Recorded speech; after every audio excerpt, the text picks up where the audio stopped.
Bem, vamos continuar a falar dos ácidos nucleicos. Terminamos o trecho de aula anterior falando das funções dos ácidos nucleicos. Antes de continuarmos a mostrar como ocorre a duplicação ou replicação do DNA e como ocorre a transcrição, vamos localizar o material genético dentro da célula. Onde está o material genético numa célula procariótica? O que vem a ser a célula procariótica? A célula que não tem núcleo. As bactérias, por exemplo, são células procarióticas. O DNA delas encontra-se mergulhado no citoplasma. Quando o DNA fabrica RNA, ele faz isso diretamente no citoplasma da célula. Então, nas células procarióticas, tanto o DNA quanto o RNA estão localizados no citoplasma da célula. Lá é produzido o RNA e lá ele age. Nas células eucarióticas, células que têm o núcleo e o DNA então envolvido por uma membrana, o RNA é produzido pelo DNA dentro do núcleo e então sai para agir na célula, no citoplasma da célula. Então nós vamos encontrar o DNA apenas no núcleo da célula, porque ele é uma molécula grande e não consegue sair de lá. Mas o RNA nós encontraremos no núcleo e no citoplasma. Além do DNA ser encontrado no núcleo e o RNA no núcleo e no citoplasma, existem organelas como as mitocôndrias que também têm DNA e RNA próprios. Então, as mitocôndrias são organelas com DNA e RNA próprios. Isso fez com que surgisse uma hipótese de que as mitocôndrias podem ter sido, há milhões de anos, organismos que viviam fora da célula maior. Vamos a ela. Essa hipótese é conhecida como hipótese endossimbiótica. O que isso significa? Endo, dentro, simbiótica, simbiose, relação entre dois organismos. Então, segundo essa hipótese, a mitocôndria seria uma bactéria ou uma célula procariótica que teria entrado numa célula eucariótica mais desenvolvida, havendo benefício mútuo. Então, qual benefício esta bactéria, que agora chamamos de mitocôndria, teria tido? Ela teria tido abrigo e alimento dentro da célula. Em troca, essa célula realizaria respiração celular, gerando energia para a célula maior. O que leva a crer que as mitocôndrias podem ter sido bactérias no passado? O fato delas terem DNA e RNA próprios, quer dizer, o DNA é capaz de fazer RNA lá dentro, ribossomos semelhantes aos de bactérias são diferentes das células dos outros seres vivos, a capacidade de se duplicar dentro da célula. Então, daí a ideia de que as mitocôndrias podem ter sido células que inicialmente estavam fora das células maiores, das células eucarióticas. Uma coisa muito interessante é que todas as mitocôndrias das células são de origem materna, ou seja, todos nós temos mitocôndrias provenientes apenas dos óvulos das nossas mães. Quando ocorre a fecundação, as mitocôndrias do espermatozoide são degradadas, degeneradas, e sobram apenas as mitocôndrias da mãe na célula que vai nos formar. Portanto, o DNA da mitocôndria, que cada um de nós tem, é exatamente igual ao DNA da mitocôndria de nossas mães, que por sua vez tem o DNA mitocondrial igual ao da mãe delas e assim por diante. Vamos agora para o processo de replicação ou autoduplicação, que é o processo que o DNA utiliza para copiá-lo.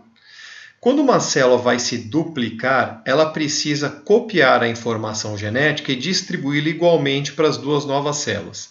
Como isso acontece? O DNA da célula, que na realidade a gente chama de DNA, mas as células em geral têm vários pedaços iguais a esse. Para você ter ideia, a célula humana tem 46 pedaços de DNA iguais a esse que eu desenhei aqui, né? Cada um desses pedaços de DNA vai abrir para que as cadeias de DNA de nucleotídeos sirvam como moldes. Então, cada uma delas vai servir como molde e vai formando uma cadeia nova, como pode ser observado aqui. Ao final do processo, esse DNA terá se separado completamente, formando 2 novos DNAs. Cada um desses DNAs apresenta uma fita vermelha, que veio da molécula antiga, e uma fita amarela nova, recém-sintetizada. Nós chamamos esse processo de duplicação ou replicação de semi-conservativa. Por quê? Conservativa. Porque ela conserva metade da molécula de DNA antiga e forma uma metade nova em cada célula nova. Vamos ver com mais detalhe como a replicação acontece. Então imagine aqui o final de uma molécula de DNA, lembrando que elas têm uma orientação 5' 3', 5' 3', elas são antiparalelas. Vamos inicialmente completar aqui esse DNA. Então lembrando que todo C pareia com G e A com T. Então TA, AT, GC e CG. As ligações de hidrogênio unem as duas cadeias. Esse processo todo, então, ocorre dentro do núcleo onde está o DNA.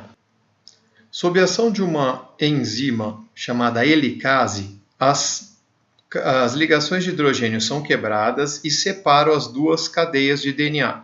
Aqui há vários nucleotídeos de adenina, citosina, etc., dentro do núcleo, disponíveis para serem incorporados, durante a formação das novas cadeias de DNA. Quem irá completar, grudar os nucleotídeos novos nos que já existem nas cadeias antigas é a DNA polimerase, uma enzima fundamental nesse processo.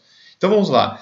Enquanto do lado esquerdo aqui, a orientação é 5', 3', então o que teria que acontecer? A formação da outra cadeia vem de cima para baixo, sempre 5', 3'. Olha lá, A, T, T, A, T, C e G, certo?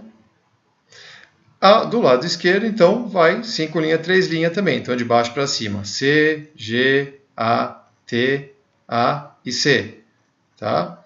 No final, o que acontece? As duas cadeias vão se abrindo até o fim, completando, e nós teremos 2 DNAs exatamente iguais.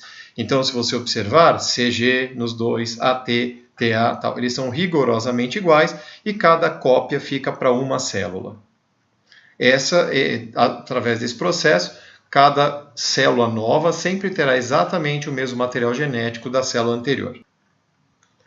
Outro processo realizado pelo DNA é a transcrição, quando ele produz moléculas de RNA.